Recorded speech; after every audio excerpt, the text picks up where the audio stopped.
তৃণমূল করবে, খেলাখেলি করবে না। তৃণমূল করবে, গোষ্ঠীদ্বন্দ্ব হবে না। তৃণমূল করবে, পার্টি অফিস ভাঙবে না। আপনি দেখুন তো, বছরের প্রথম দিন 1 জানুয়ারি তৃণমূলের প্রতিষ্ঠা দিবস, সেই 1 জানুয়ারি শওকত মোল্লা আরাবুল খেলাখেলি শুরুয়াত। বছরের প্রথম দিন তৃণমূলের প্রতিষ্ঠা দিবস, প্রথম দিন বিসমিল্লাহ হে রহমানের রহিম শুরুয়াত ওম খেলাখেলি দিয়ে শুরু হলো। আজকে ওখানে শওকত মোল্লা নেতৃত্বে যখন পেয়েছিল, শওকত মোল্লার নেতৃত্বে যারা আরাবুল বাহিনী ছিল, আরাবুলকে কোণঠাসা করে দিয়েছিল, কাইজারকে কোণঠাসা করে দিয়েছিল একবার। তখন শওকত মোল্লা মানেই বাগে গুরুতে পানি খাবে। এই শওকত মোল্লা এককালে সিপিএম এর মাঝি, সিপিএম রেজ্জাক মোল্লার গুরু। এই শওকত মোল্লা একদিন মমতা ব্যানার্জিকে জীবনতলাতে বোম ছুড়েছিল, এবং এই শওকত মোল্লা জীবনতলাতে বাস স্ট্যান্ড চাই বলে তৃণমূলের সভাতে মমতা ব্যানার্জির সরকার থাকাকালীন মমতা ব্যানার্জি প্রশাসনিক বৈঠকে চিৎকার করে বলেছিল যে তুই বোম মারিস, তুই বোমারু, একদম সার্টিফিকেট গায়ে শিখতেছে। কিন্তু অভিষেক ব্যানার্জির দয়ায় এই শওকত মোল্লার বারন্ত ছিল। কিন্তু শওকত মোল্লা ওই ভাঙড়ের এলাকায় এমন ভাবে সন্ত্রাস চালাতে শুরু করলো, বিরোধী পক্ষকে এমন ভাবে মার ধর, গ্যাজার কেস, এর কেস, ওর কেস, পানির কেস দিতে শুরু করলো, এবং মহিলাদেরকেও ছাড় দিল না। মহিলাদেরকেও, একটা ভাঙড়ের মহিলা বলেছিল আতা গাছে পাতা নাই, মমতার ভাতার নাই। এই কথা বলার জন্য সেই মহিলাদেরকে তুলে নিয়ে গেল, সেই মহিলাদেরকে থানায় তুলে নিয়ে গেল। তোলালো কে? শওকত মোল্লা। তোলালো কে? শওকত মোল্লার নেতৃত্বে পুলিশ তুলে নিয়ে গেল। আজকে ভাঙড়ের বুকে মা ধর্ষিত, মাটি বিক্রি, মানুষ খুন। তাই আজকে যে আপনারা বলছেন যে জাহাঙ্গীর খান সে নাকি দায়িত্ব পাওয়ার পরে সেখানে কাইজারের পার্টি অফিস ভাঙা হলো, তারা বোম ফাটিয়েছিল, তারা আনন্দ উৎসব করেছিল যে শওকত মোল্লার দায়িত্ব চলে গেছে। কিন্তু জাহাঙ্গীর খান অফিসিয়ালি ভাবে তৃণমূলের কোন পেজে, অফিসিয়াল পেজে কোনো ডিক্লারেশন আমরা এখনো পর্যন্ত চোখে দেখিনি। কিন্তু বিভিন্ন মিডিয়ার মাধ্যমে আমরা যেটা খবর পাচ্ছি, নাকি জাহাঙ্গীর খান দক্ষিণ 24 পরগনা জেলার দায়িত্ব পেয়েছে। সেই জায়গাতে আজকে কাইজাররা আনন্দ করেছে বলে তার পার্টি অফিস, অর্থাৎ তৃণমূলের পার্টি অফিস ভাঙছে। তাহলে বিরোধীদের অবস্থাটা কোন জায়গায় আছে?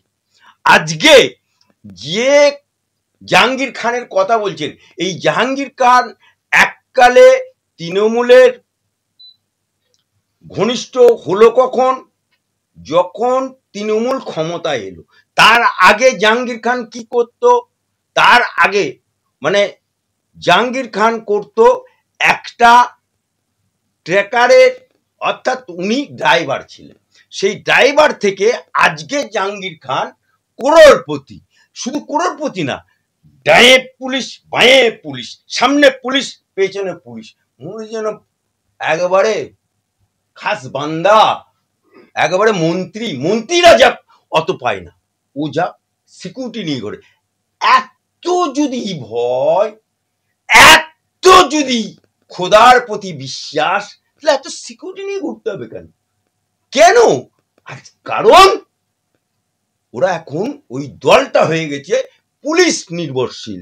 পুলিশ থাকবে না, মধু থাকবে না, সরকার থাকবে না, ওদের খেলাখেলিও থাকবে। থাকবে না, আর পার্টি অফিস ভাঙচুরও থাকবে না, আর কুদুকুদি আর ঘুষুঘুষিও থাকবে না।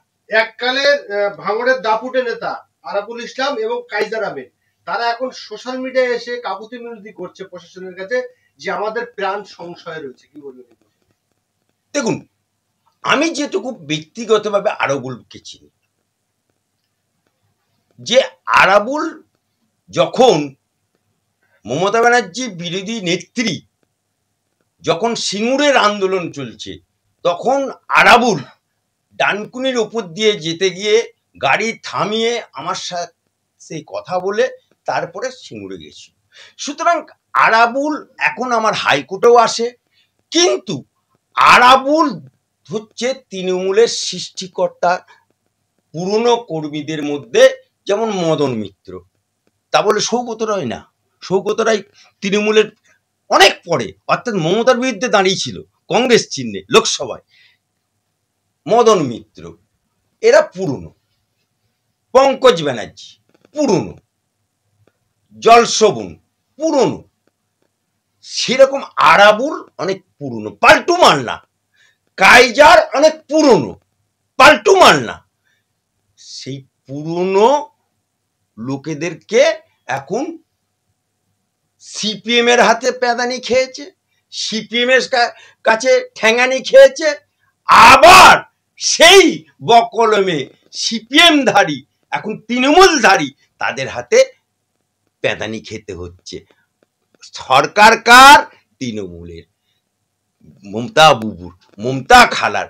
তাই এদের মতো দুর্ভাগ্য রাজনীতিবিদ আমার মনে হয় বাংলায় খুব কম আছে। ঠিকই বলেছে, কারণ শুভেন্দু এককালে তৃণমূল করত, শুভেন্দু এককালে তৃণমূলের মন্ত্রী ছিল, শুভেন্দু তৃণমূলের বিভিন্ন পোস্ট হোল্ড করেছে, শুভেন্দু দক্ষিণ চব্বিশ পরগনা, উত্তর চব্বিশ পরগনা, মালদা থেকে দিনাজপুর, মুর্শিদাবাদ চষে বেরিয়েছে। সুতরাং আর ও চষত কোন জায়গায়? মুসলমান এলাকায়, কারণ মমতা ব্যানার্জি ওকে সেই ছাড়টা দিয়েছিল, সেই পাওয়ারটা দিয়েছিল। সুতরাং শুভেন্দুর হাতে অনেকে তৈরি হয়েছে, শুভেন্দুর হাত ধরে অনেকে কংগ্রেস থেকে, সিপিএম থেকে যোগদান করেছে। তাই ও তৃণমূলের এ থেকে জেড, অর্থাৎ নারী নক্ষত্র সব জানে বলেই ও বলছে। একটা ঘটনা শুনুন, এই অর্জুন সিং যখন এমপি ছিল, তখন মুসলমানের আজান নিয়ে ও মহামান্য আদালতে কেস করেছিল। আমি সেটার বিরোধিতা করেছিলাম এবং ওনার বিরুদ্ধে কমপ্লেন লজ করেছিলাম ভারতীয় জনতা পার্টির তখনকার দিনের প্রেসিডেন্ট এবং আরএসএস এর সংঘ পরিবারের ইন্দ্রেশ কুমার।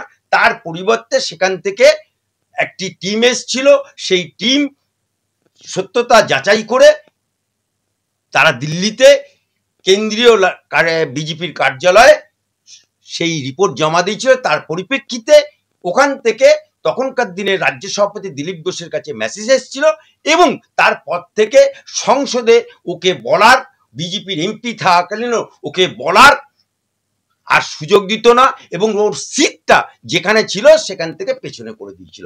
এবং তখনকার দিনের বিজেপির কোনো মিটিং মিছিল প্রোগ্রামে আর ডাক পেত না। তখন ও বুঝে নিল যে আলী আফজল চাঁদ কে, কার সাথে পাঙ্গা নিয়েছি, আমার বিজেপিতে কলকে নেই। তাই ও তৃণমূলে গিয়ে আবার মমতা বাবুর পায়ে ধরে যোগদান করলো। তারপরে ওই আবার সেই আজান হচ্ছে আর ও ইফতারি করছে, আজান হচ্ছে, মাথায় টুপি দিয়ে ইফতারি করছে মুসলমানদের সাথে। এইরকম লাতখোর আয়ারাম গায়ারাম সে আবার যখন মমতা ব্যানার্জি ওকে টিকিট ঘোষণা করলো না, ও সেই মঞ্চে বসে আছে তৃণমূল, সেখান থেকে টকাং করে লাফ মেরে বিজেপিতে, বিজেপি একদম সোজা দিল্লি থেকে পায়ে ধরে মোচলেকা দিয়ে ও টিকিট পেয়েছিল। কিন্তু পাল্টু মালদেরকে বাংলার মানুষ, বিশেষত ব্যারাকপুরের সনাতনীরা, ব্যারাকপুরের মুসলমানেরা, ব্যারাকপুরের মা বোনেরা ওকে পছন্দ করেনি, ওকে আয়ারাম গায়ারাম ওকে গোহারা হারিয়ে দিয়েছে। কিন্তু বর্তমানে যিনি রাজ্য সভাপতি, তাকেও সে একদিন মারতে গেছিল তৃণমূল থাকাকালীন, তার ছবি আজও জল জল করছে। তাই ও বর্তমানের রাজ্য সভাপতি শ্রমিক ভট্টাচার্য ওকে পাত্তা দিচ্ছে না। ও বাজারে মিডিয়ার সামনে ভাষার জন্য ও আবার মুসলমানের বিরুদ্ধে আল্লাহর কে তুলনা করে, কোরআনকে তুলনা করে নাকি রেপ কোরআনে জায়েজ আছে এরকম কথা বলাতে আমি ওর প্রতিবাদ করেছিলাম। সেই প্রতিবাদের বিরুদ্ধে হওয়ার কারণ আমি অ্যাডভোকেট আলী আফজল চাঁদ, আমি ভারতের সংবিধান মেনে চলি, আমি ভারতীয় মুসলমান, আমি রাষ্ট্রবাদী মুসলমান, কিন্তু ধর্ম আমি ইসলাম, আমি খোদাকে মানি, আমি নবীকে মানি, আমি কোরআনকে মানি। তাই ও কোরআন সম্বন্ধে কতটুকু জানে পাল্টু মাল। এই কারণে বলার কারণে ও সেদিনকে হুগলি জেলার কানাইপুরে আচ্ছেলাল যাদবের বাড়ি রাতের অন্ধকারে গিয়ে সুপারি দিতে গেছিল এবং বলে এসছিল যে সুপারি কিলার হবে মুসলমান। সেটা আমি রিলায়েবল সোর্স আইবি ডিপার্টমেন্ট থেকে খবর পেয়ে আমি পেয়েছি। কিন্তু একটা জিনিস জানবেন, রাখে হরি মারে কে, রাখে আল্লাহ মারে কে। ইন্দিরা গান্ধীও সিকিউরিটি ছিল, সেই সিকিউরিটির হাতে হত্যা হতে হয়েছিল। রাজীব গান্ধীকেও হত্যা হতে হয়েছিল, অত সিকিউরিটি থাকলেন।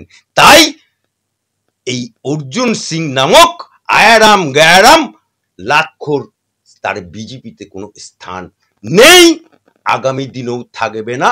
তার জন্য তৈরি থাকুন অর্জুন সিং।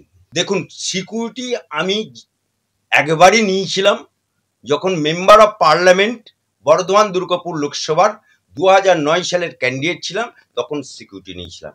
কিন্তু তারপর থেকে আজও পর্যন্ত কেন্দ্র এজেন্সি বা মমতার এজেন্সি আইবি মারফত বারবার আমার কাছে বলা হয়েছে সিকিউরিটি নেবার জন্য, কিন্তু আমি সিকিউরিটি নিইনি, নেব না। কারণ আমি আম জনতার সাথে যেভাবে মিশতে পারি, বলতে পারি, কথা বলতে পারি, আপনাদের সামনে মুখ খুলতে পারি, সিকিউরিটি থাকলে সেটা পারা যাবে না। তাই আল্লাহ রাখে মারে কে, আমি খোদার ওপর ভরসা করে চলতে চাই। যদি খোদা আমার কপালে মৃত্যু লেখা থাকে, আমাকে কেউ রুখতে পারবে না, কেউ রুখতে পারবে না। আর যদি আমি কারোর গুলিতে মৃত্যু হয়, আমি মনে করি আমি খুশনসিব, আমি জান্নাতে যাবার পথ প্রদর্শক পথে আমি এগিয়ে গেলাম দুধাপ। দেখুন, আকাশ যখন গর্জায় তখন মানুষ মনে করে কি, আকাশে যখন মেঘ হয় তখন মানুষ মনে করে কি বৃষ্টি হবে, যেটা দেখে আবহাওয়াবিদরা বলে দেয় যে বৃষ্টি হবে, হবার সম্ভাবনা আছে, বৃষ্টি হবে, দক্ষিণবঙ্গে হবে, উত্তরবঙ্গে হবে, আবহাওয়াবিদরা বলে দেয়। ঠিক সেরকম ভাবে আবহাওয়াবিদের মতো মেঘ যখন হয়েছে, বিদ্যুৎ যখন চমকাচ্ছে, অর্জুন সিং এর হাওয়া টাইট হয়ে গেছে, এটা দিল্লি জেনে গেছে।